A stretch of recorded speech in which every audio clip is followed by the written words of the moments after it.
Here's, at one time, Menneson had 4 Wow. players in the NFL. Doug Crusan's home office is like a time capsule with photos from his football days in Pittsburgh, That's one of our Dolphin reunions where everybody signs. memorabilia from his 7 seasons with the Miami Dolphins, and there's 2 pieces he always keeps on him. 16 diamonds around and 1 on top. Rings from his Super Bowl win in 1972 and when he won the Big Ten championship with the Indiana Hoosiers just a few years earlier. Coming into the senior year where all the success came about. Crusan played for IU in the late 60s. He says the first few years were losing ones, and it was when he was captain his senior year when things turned around.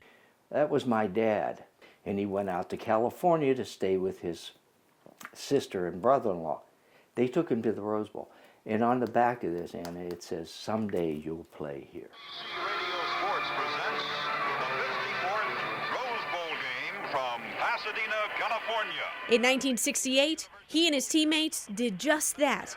To the captains of the University of Southern California, the Trojans, and Doug Crusan of Indiana University. As the first IU team to play in the Rose Bowl. It wasn't the outcome they wanted, losing 14-3 to USC.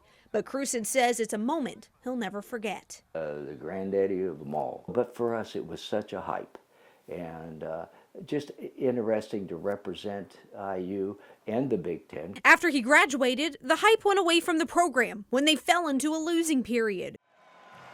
And now almost 60 years later, the Cream and Crimson will be back in Pasadena as the #1 team in the country. Something Crusan says he never thought would happen.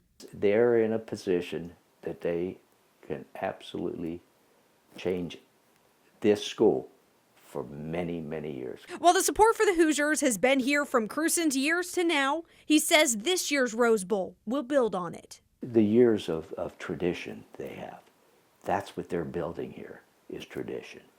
You know, you earn tradition.